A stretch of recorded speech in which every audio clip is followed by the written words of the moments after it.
Okay, so we're going to start with exercise 205 today. The fun thing is this is your first real taste in VRay. So I know you're still just learning Rhino, but we're going to shift slightly and do some VRay, and then we'll go back to Rhino, and then we'll go back to VRay, and we'll be back and forth. I used to do a bunch of Rhino in the beginning, and then we started doing VRay, and I found that people liked having kind of the mix-up where occasionally we have a little VRay, and it helps you get better results when you start to do renderings and you can apply materials and that sort of thing. So that's why we start with VRay. I will caution you that VRay has an incredible number of options in it, and it can feel very daunting in the beginning. I've tried my best to simplify and write down, here's the checkboxes to check, and as long as you follow those along, you should get reasonably good results. You will get much, much better at it. Part of the reason VRay is as complicated as it is because it does such good renderings and you get such good light quality out of it. And so when you start adding artificial lighting in a scene and you add sunlight and you work the two together, and you can get really good results, but therein lies the nature of why it has so many options and checkboxes and settings that can get you screwed up. So for right now, we're going to stick with the basics to make sure that you kind of get your feet wet in it, so to speak. What I'm going to do is I'm going to work with a very simple scene that I'll set up and create. I'm going to create 5 objects.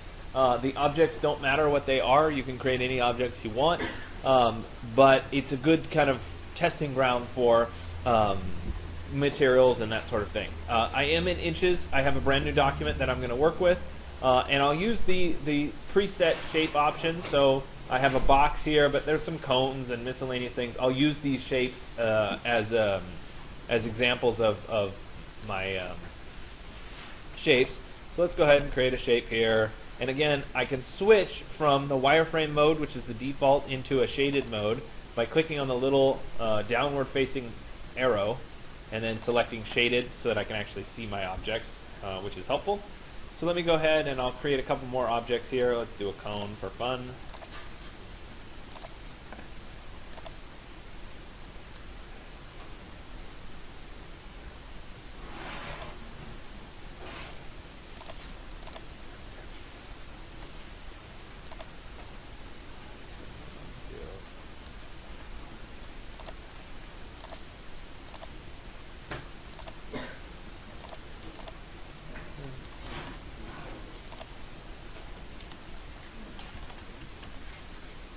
And I'm just moving that up a little bit so that it sits up a little higher. I don't know. Do a pyramid too. And again, it doesn't really matter what the objects are. We're going to experiment with them and apply some materials to them. So however they work out is fine. If you want more complicated objects, you're of course welcome to create any kind of objects you want.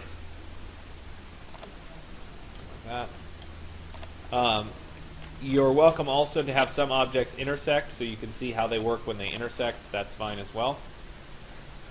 Okay, so I have 5 objects here, which is what I asked for. You're welcome to do more objects, but at least 5 objects. And what I want to do now is I want to start to play around with VRay itself and experiment with the VRay options. Now you should have shown 2 toolbars. The first one has a bunch of little tag icons and a circle icon, and below that there's another set that has a bunch of lighting icons. If you don't have these by default, we can load them up later. All of the same things are available under the VRay menu. If you don't see anybody not see a VRay menu or this toolbar? Okay, every once in a while the current renderer is set for Rhino render rather than VRay, and you have to check the box for VRay, but it should be by default VRay. So in my case, it is already checked for VRay, so we're good to go. And so if I look at this, we have a material editor, which has a capital M in it. We have VRay Options, which is like a little tag-looking thing with an O in it. That tag-looking thing with an O in it is actually what we want to look at first. And so this, if I click on it, brings up the VRay Options editor, and this is where there are a bunch of settings, and they're contained in these little kind of drawer containers, such that if I click on one of the, let's say, global switches, for example, I get an expanding little menu here that gives me a bunch of options. Now you can start to see if I were to uncheck System and uncheck Camera right, and then keep going, you can see where this would be a ridiculously long list of options, and you can start to see how many options there really are in VRay. We try to keep the drawers closed as much as possible and just open the one that you're working in. Otherwise, it's hard to find, wait, where am I in this giant set of options? So what we're going to do is we're going to reference the first tutorial, which is VRay 8.1. You can get to it by going to Tutorials, VRay 8.1. I tried to cross-link the exercise 205 with links that would work. Unfortunately, these links were out of date, so you don't actually get there, so it's better to just go to the tutorials, go to VRay, go to 8.1, and this will walk us through some of the basic options that are in VRay. And so we're going to work first in the global switches category, right here, right? And we're going to try to make our changes look exactly like this. Okay, so I'm going to leave that open in the background. And I can do a lot of this by memory, but I'm trying to show you where I want you to reference it, right? So we're going to open up the global switches, right, and we're going to look here at these options. This is a slightly older version of the VRay, but the options are still basically the same. So if we look at this, a couple key things, just make sure here. We do want lights to be checked. Right? See, they're just organized differently. We want lights to be checked. We want hidden lights to be unchecked for right now. Default lights is fine. Shadows should be checked on, right? Show GI only. This is if you don't want any sunlight or any lights in your scene. We're going to leave that unchecked for right now, right? Let's see here. Low thread priority checked is always a good thing, and the rest of these are fine. So the truth is that the bulk of these options are fine the way they are. But it doesn't hurt to go through and double check. Okay. Now we're going to switch to the output drawer, and we're going to change the width and the height to 640 by 480 instead. Right. What we're rendering today is so small that you could actually go much bigger, but it doesn't really matter because it's not all that exciting. Actually, let's go to 1024 by 768. Why not? Right. So we'll go ahead and check that. This is going to determine the size of the actual rendering when you do it. Okay? So that's set. Good. That's good. Now we're going to add an infinite plane. So I'm going to go ahead and close the VRay options, and we'll make this big. And we're going to add an infinite plane below our renders, because if I were to render right now, my objects would be floating on nothing. Okay? And if I add a plane below them, right, which is the VRay infinite plane, I then have something for the objects to rest on. And the infinite plane is this icon right here. It looks like a kind of a rectangle on its side with little crosshairs on it. And when I click that, it adds ground basically below my objects. And so now if I were to render, my objects would be sitting on a white ground. Obviously there's no materials on them yet, so we're not seeing anything showing up. Okay, so I have that established. Now, the next thing that I want is I want to add a directional light. And sometimes adding the directional light is easiest if we have a guiding object. So I'm going to create a box really fast, like this. And I'm going to use this to establish my directional light. And so the directional light is right here on the end of the lights panel. It looks like an arrow, right? And when I click on that arrow, it's going to say end of light direction vector. And one of the things that's really important to understand about a directional light, it's the most basic type of light that's in VRay. And what it does is it puts a uniform light, right? Doesn't matter how far it is or where the light is positioned, it's uniform from one direction to another direction. Right? It's just uniform. There's nothing fancy about it. It doesn't curve, it doesn't taper, it's just straight. Right? So it's going to say end of light direction vector. I'm going to pick this corner. And then it's going to say start of light direction vector, and I'm going to pick this corner.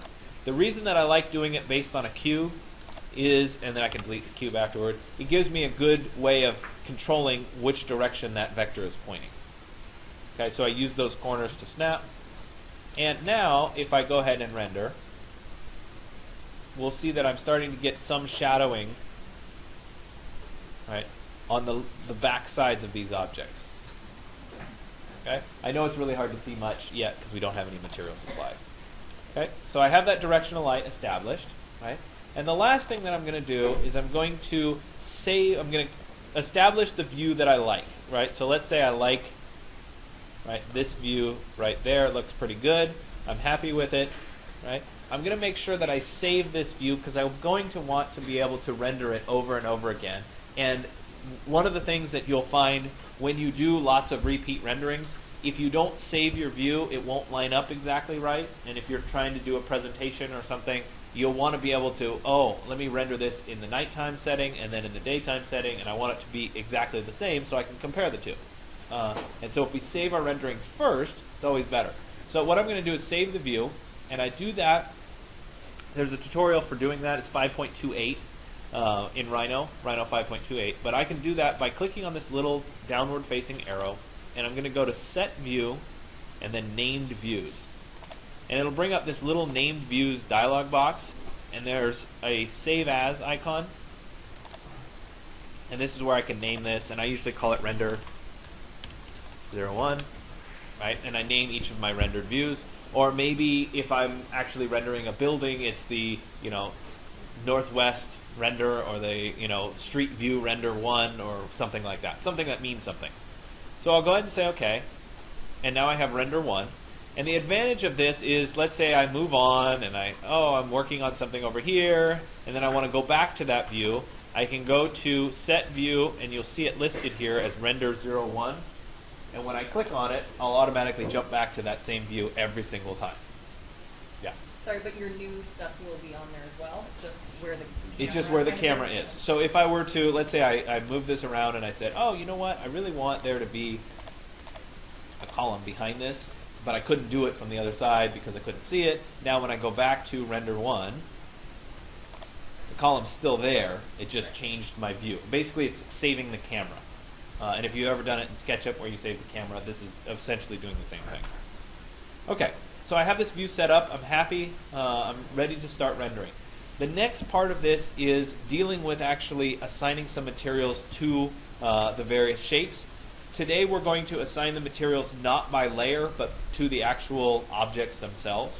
And so the first one that I'll do is I'll do this box in the background here. And when I get to the materials part, instead of using the VRay Options, I'm actually going to use the material editor, which is the capital M inside the yellow circle. And you guys did this briefly on the first day. For today, in the beginning, we're just creating materials from scratch, and they're just going to be colors so that you can see what happens. So the first material, I'm going to right-click on Scene Material here. I'm going to say Create Material, and I'm going to go to Standard, which is just a basic material. And when I do that, once again, you can see that this theme in VRay works the same way. I get a bunch of these same drawers, right, where I can collapse these down and not view them, or I can open them up, right? We're going to work first with just this Diffuse tab, and all we're going to work on is the color. And so you see right now it's color, and I have gray. I'm going to change this color to be like red, and I'll say OK, right? And now if I click this preview button, we'll see that my material is now red. Okay? The name of this material is Default Material, which doesn't help me a whole lot. I'm going to rename it by double-clicking on it and call that material red. You can pick any color. You don't have to pick red just because I picked red. Okay? So now I have a material that's called red. Okay? If I repeat this process, I can right-click and say Create Material, Standard. And instead of red, maybe I'll do a blue material. Right? And I'll double click and rename it blue. Right? And I'm actually going to ask you to do 5 of these. So I'll keep doing it to create my 5. You can do it as well. So new material, standard. I don't know. Let's pick pink. Why not? Right? And let's call it pink. And I know you guys can really see what was going there. Okay? A couple more. Create material, standard, pick orange, say OK, and create material, standard,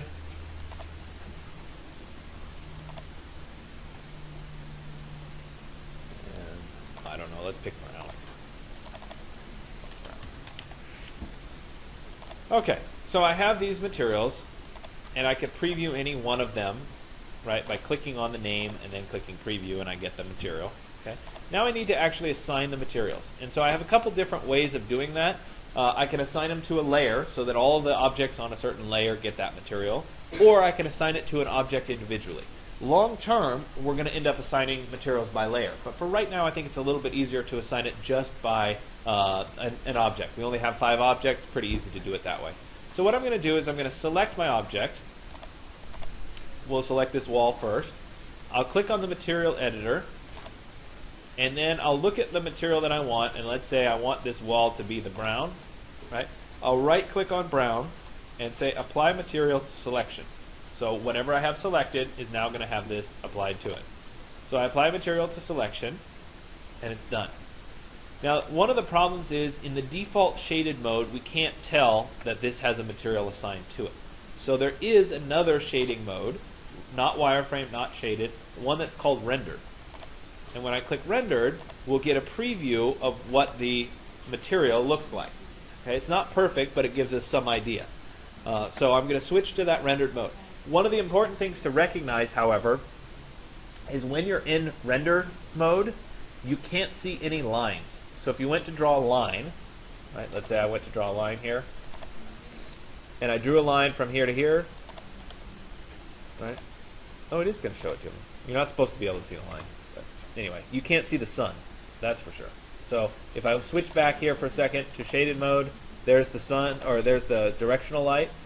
And if I switch into rendered mode, the directional light goes away. So some objects aren't shown. Okay? So we have this set up. I need to assign it to another object. So let's make this object orange. Right? So I'll click on the M for materials here, and then I'll go to orange, and I'll right click and say apply material to selection. And then I'll close it, and lo and behold, that's now orange. Right? And I'll continue through with the rest of my objects here. Make that object pink. Make this object, sorry, make this object red. And we'll make this object, whatever the other color is, blue. Okay, so I have the basic materials applied now. I'm leaving the infinite plane as the default material. It has no material assigned to it. That's so it renders out as white. And now I'm going to go ahead and click the R button to render.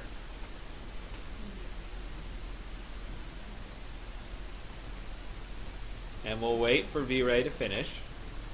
Okay, and I end up with my shapes. Now, remember I had that directional light. So if we look here, each of these objects is casting a shadow. Right? You can see the little bit of an outline of a shadow here. There's also an outline of a shadow here and here onto the other objects. That's one of the important things about VRay is every time you do a render, it actually casts shadows and makes sure that the shadows work. Okay, so I have this set up, and now what I'm going to do is I'm going to save this as a JPEG image. And one of the things that I'll ask you to do for the final post here is we're going to post a bunch of images today. So you're going to save these as you go along the way.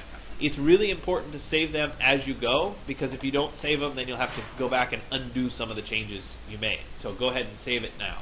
And so we're going to use this little save icon. It's like a little disk. Not that anybody knows what a floppy disk is anymore, but that's somehow turned into the save icon. So I'm going to go ahead and save the image. Notice there is a different save button here that says save all image channels. For right now, we're just using the regular save. When we get a little bit further down the road, we're going to use this other save button, and they do different things. But for right now, it's just a single disk, and we're going to go ahead and save the image. So let me go to my flash drive here. Maybe not, because it's not plugged in. Bear with me for a second.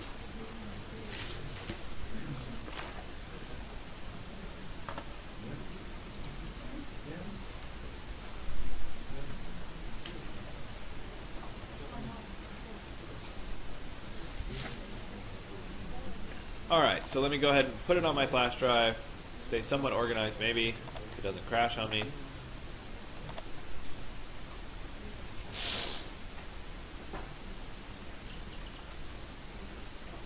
Alright, let's go to Dropbox, DVC, 136, exercises, and let's get a new folder. And we'll call this exercise 205. X205 base. And I'll go ahead and say OK. Okay, so now I've saved that image as a JPEG. Right? It's not saving the Rhino file, it's just the rendered image that I saved. All right, so that's done. So let me go ahead and close this. The next thing that we're going to explore is adding transparency to objects. And so if I go back to my materials, right? Remember, the objects already have their materials assigned, so now I'm just modifying the materials themselves. I can choose to make one of these objects transparent. And so let's start with the blue object here, right? And I'm going to look up here, and under my diffuse tab, which we just changed the color, there's also an option for transparency. And you see right now it's black. Okay? Black equates to being solid, white equates to being 100% transparent. And a value of gray in between controls how much transparency there is. So if you want it semi-transparent, maybe we would pick a neutral gray, something like gray, and say OK. Now when I preview it here, we can see that it turns somewhat transparent. You guys see how that changes? And if I change the color, right, let's go to a dark gray, click preview, right, more of the object slows up. If I go to a light gray, and I click preview, less of that color shows up. Right? So depending on what value of gray I pick, I can control how much of the object I see, how transparent is that object. So for right now, for this object, I'm going to go ahead and just pick a neutral gray, like that. And now I'm going to pick a different color. Let's pick the red. And I'm also going to add some transparency for the red. And we'll do this one as a dark gray, so it's semi-transparent. Okay, so I've done transparency. And now I'm going to go back and re-render the same scene. Right? And one of the reasons having these stacked on top of each other like this is good is because, and saving my view, is because now I can see what's changed since my last render. Okay, so it's finished rendering. Now one of the big problems here is you see how I have this dark blue ring that's on the ground, and I also have this bright red pentagon that's on the ground? Those are because two surfaces are exactly coplanar. Right? It means two surfaces are right on top of each other. This is a problem in Rhino and VRay. It's mostly a problem in VRay. Whenever you have two surfaces, you get this weird collision of surfaces, and it renders half of one surface and half of the other surface, so it ends up being kind of speckled like this. So there is a way to fix this in that I can come back to my original scene. I'm going to re-render that in a second. And I'm going to take my infinite plane, and I'm going to move it vertically. So I type V for vertical, ever so slightly down. Something like that. So that gives us a little bit of space underneath my objects, but it will make the bottom of the object actually appear as it should. So I'm just cheating down that infinite plane ever so slightly. And you can actually see here that maybe I moved it too much. I'm getting a secondary shadow there. So maybe I'll go back, and instead of looking at it in the rendered view, I'll come back right here, and I'll move it really close to, but not quite on top of, my object. Something like that. The moving it? Okay, so I selected it, and I just typed move. And then I typed V for vertical, right? So that I could click and then adjust its vertical. Obviously, I can move it up or I can move it down. If I don't type V, I'm going to be stuck moving it in the X and the Y, not in the vertical direction. So let me type V, and I can then pull it down until it goes underneath my object, something like that. If you want it to be a little bit closer, you can always use one of the side views, which is useful. In which case I can type move. Now I don't have to type vertical in this context because the direction that I'm moving it, right, is already in this plane. So I can just move it up very tight. So if it doesn't work out, or if you have that collision and the bottoms of the shapes are a little bit dark, it's not the end of the world. I just want to point that out to you as we go along. Okay, so I've gone ahead and I've done that, and I'm going to re-render it.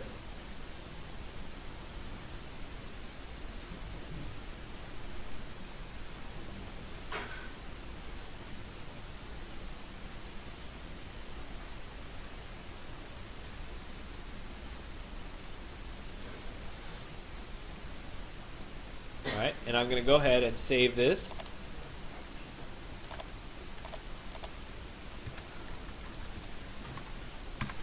So that's render 2.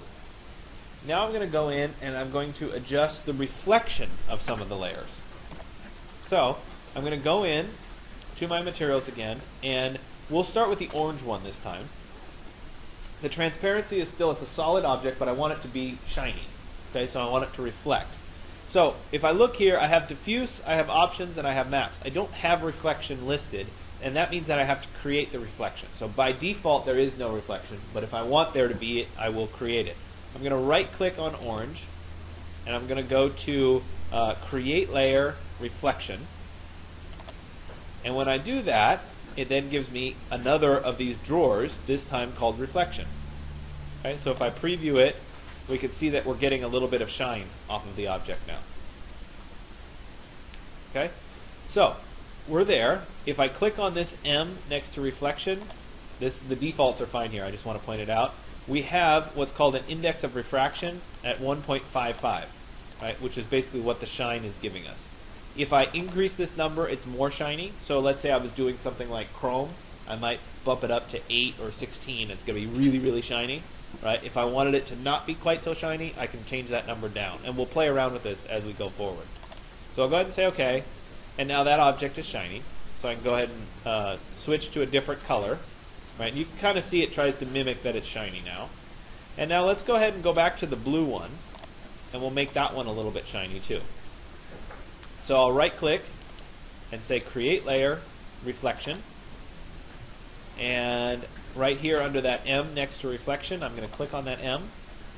And we'll change the index of refraction on this one. I don't know, let's bump it up to like 8. Okay? Say, okay, it should be really, really shiny. Right? You can kind of see how shiny it's becoming. Okay? Then let's pick one more. Let's pick the pink one. And I'm going to go ahead and add a reflection layer to that one. Create Layer Reflection. Click on the M. And we'll make this one at like 1.1 or something. So, okay? Which means it's going to shine a little bit, but not too much. Okay? So now I'll close that, and we'll go ahead and do another render. And you'll see that when you add reflections and refractions, it takes a little bit longer each time you try to render it because you're calculating what's reflecting off of what object and what the reflection is going to look like inside the other object.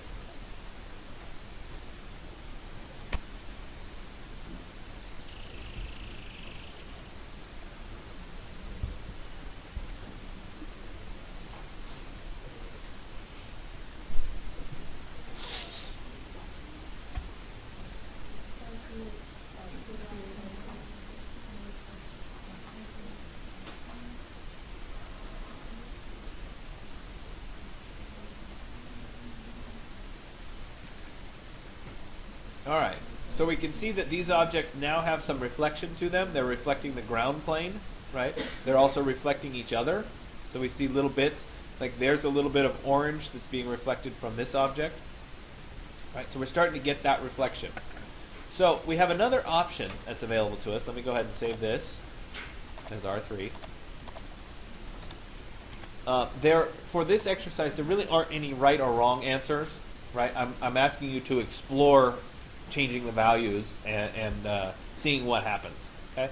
So if I go back into the materials again, and I take one of these objects, let's say the orange one, right? I also have the ability to adjust what's called the glossiness, right?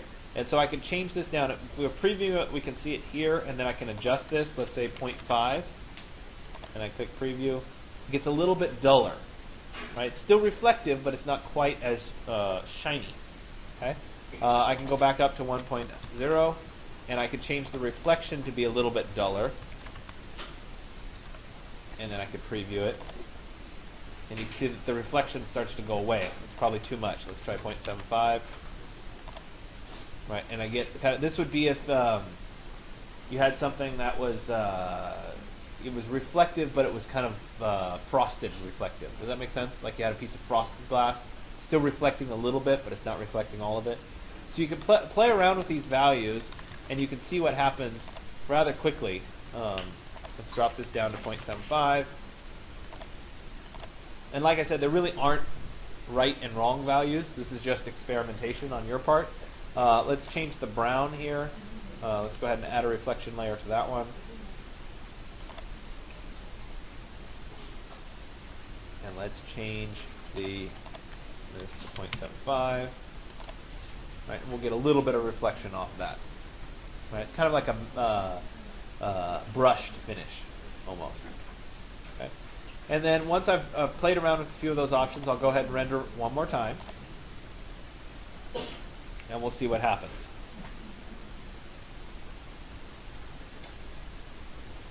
Okay, so you guys, I've deviated slightly from the exercise because obviously I've skipped ahead. I'm not doing it for every single thing that you're doing. I'm just showing you how to do it, and then you guys can do it on a more individual basis. But I am trying to walk you through kind of the basics of it. The next thing that we're going to do, once this is done rendering, is we're going to go ahead and open up the,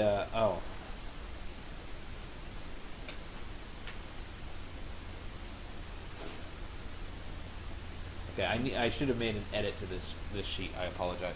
Let me go ahead and let this finish, and I'll show you where we're going. So in this particular example, I adjusted that highlight glossiness, so it's not as shiny. It's a little bit more of a matte object. The blue is still very, very shiny, right? So we can control it. You can see why creating a material from scratch takes a lot of work, and why when you download a material from a website or you download the ones from the course website, there's been a lot of work that has gone into those materials to make them as good as they are. At the same time, if you download it, it's not very good. If we start to experiment with this, you can make corrections to the material to make them better. Okay, so I'm going to go ahead and save this as another option here.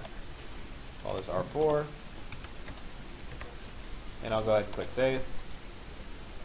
All right, so now I'm going to go ahead and open the file. So before I do that, let me go ahead and save this Rhino file.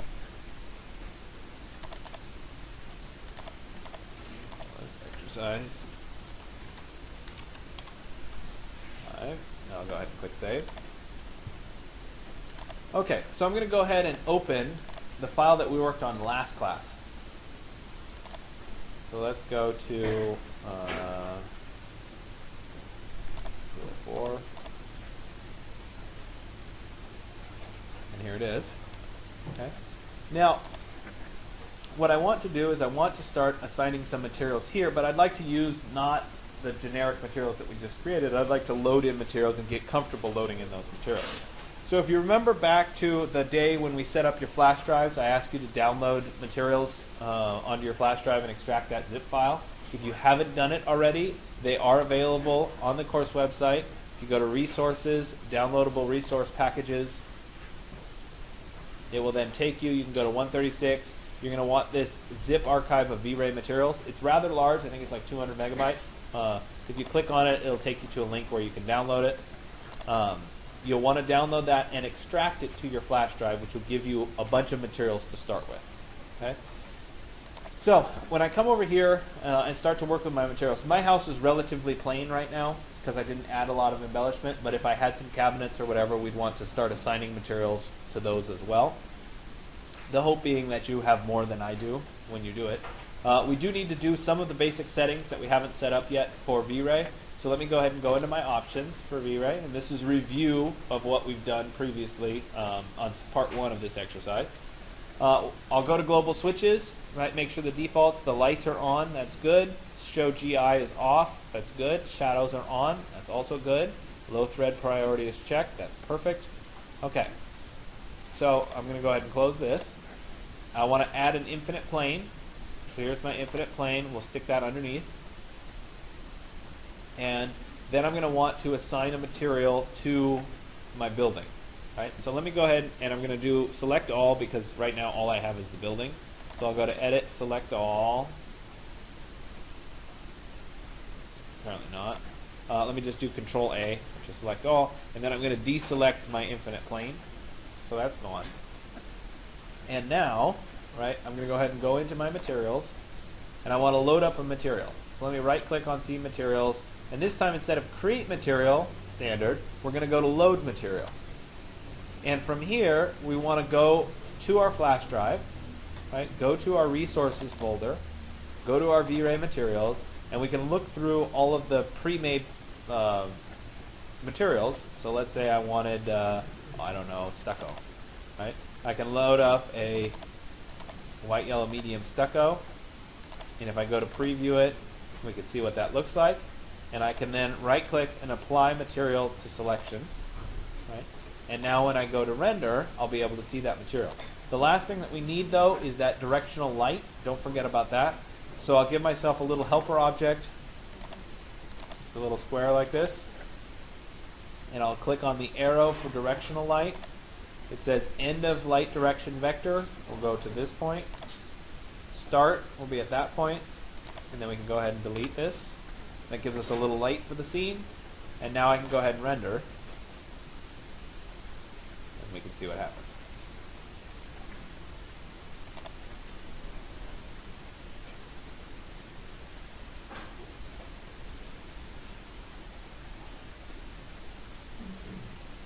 Alright, so it's rendering out.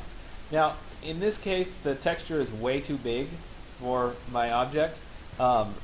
I'm not going to ask you to make those adjustments today. There is something that we do specifically to make that adjustment, but it's probably happen in about 2 or 3 weeks. We'll get to that. So the fact that the texture's on is all we're looking for today. I want you to go ahead and add several more objects to the scene, add some realistic materials. The idea here is to practice loading in the materials in the first place so that you can then create a render. We can increase the size of the render under options, output, and go up a little bit in size so that that's bigger. Now I will point out one other thing, and this is an advanced topic and is not necessary for today, but as you move forward in VRay renderings, you're going to start to want to do this. So I'm telling you now because I will reinforce it many, many times over the next 2 or 3 weeks. And that is that we here at school have what's called a distributed network rendering setup. I've worked really hard to set this up, had to convince a lot of people that it was a good idea, but the good news is they finally agreed to do it. And what that does, it's still a little under experimentation, is it says any computer that's in 103, 116, or 124 that's not being used or is not using all of its resources, we can, when we go to render, borrow some of the resources off that computer to help you render faster. Okay, so it's called network rendering. It's a really cool thing. For something we're doing today, you saw me do the renders, it took 30 seconds, a minute, not that big a deal. But as you add more materials, as you add more complexity, you start to add glass, you start to add artificial lighting and that sort of thing, a rendering can take several hours to several days to do. And when we add this network rendering in, we get a lot better results a lot faster. So, under System, there is a box for distributed rendering, and we can check that for on. Okay. There's also a button with 3 dots in it that says Hosts. If we click on that, it will pull up available hosts, right, that are out there available. We can also click on Resolve Servers or Find Servers, and it will go out and look for more, right, that are available. Right, so there were 17 unused. Yes, go ahead and add them to my list. And let me go ahead and resolve those servers, and I'll say OK. Once I've done that, when I go to render, assuming that it takes long enough, right, it will piece out part of my rendering to those 17 computers and then reassemble it here. So it ends up being a lot faster. And of course, what's it doing right now? Crashing on me, right? But it actually does make a difference, I promise.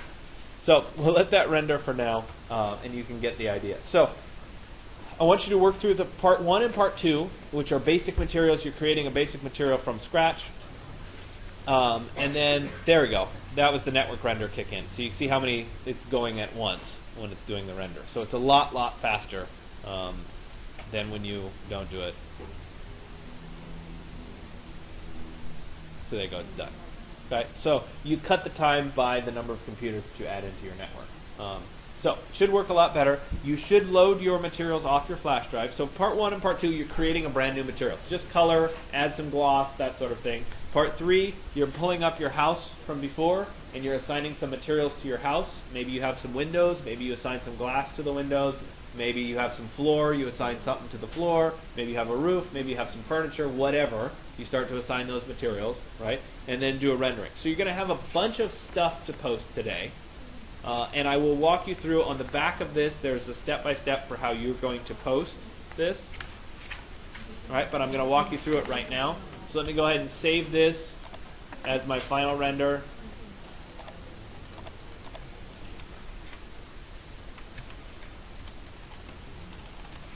And I'll click save. And then I'm going to go to the course website. And let me go back here. I'm going to go to new post.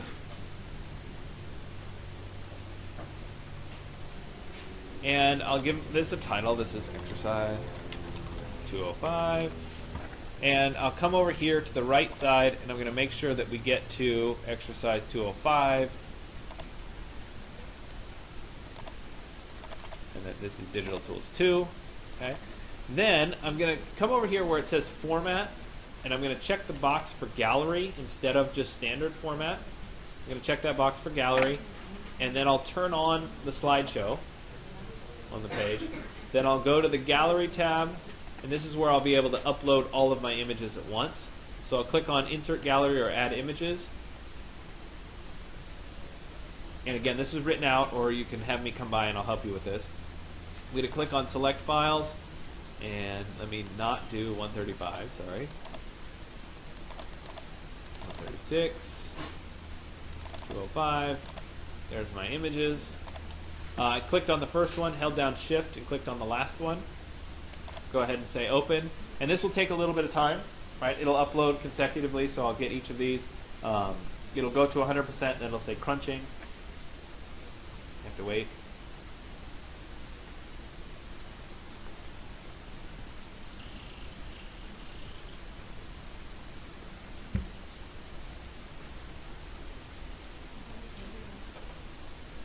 Perfect. I'll click Save All Changes. Then I'll close this. Now, I'm going to go ahead and click on Publish, but I'm not quite done yet. So I have to click on Publish to see the gallery images show up. It's just a quirk of the website. So I'll publish first. And now if I go back to the Gallery tab, we can see all the images are there. Okay. If I scroll to the very bottom, I do want to set a featured image, so I'll click on Set Featured Image. And in this context, I've already uploaded my image, and I can choose from this little shortcut, upload it to this post, so I see only my images. I don't have to look through all the pictures of shapes and figure out which ones are mine. And I can pick whatever one I want as my featured image. I'll go ahead and set featured image there. All right, and then I'll go ahead and click Update one more time.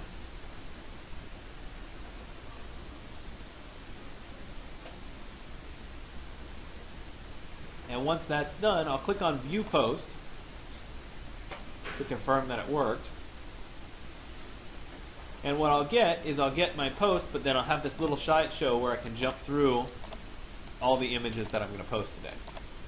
Okay, so I can just scroll through them. So that's what this does, is it creates the little slideshow gallery for you. Okay, if you struggle with that, I'll help you right through it. It's not too bad. But since we're posting so many images today, it makes sense to do it as a gallery. Obviously, if you were in 135 this morning, you already did this today, so you're very familiar with it. Okay, so I will turn you loose. If you have questions about VRay or you feel like you're getting stuck, by all means, ask me. I see a bunch of hands immediately raised. Any of these questions global, or are they all just on yours? I guess mine could be global. I accidentally erased one of the images. Is there a way to pull up history to like? Of the renders? No, not the renders. Like one of the objects. I accidentally erased one of the objects. You can undo. That's how I erased it. Then do redo. Go to Edit Redo. I'll come and help Okay. you. Okay. A global question or okay? Global question or okay? Sounds good. Okay, let me stop the recording. Then I'll help you guys.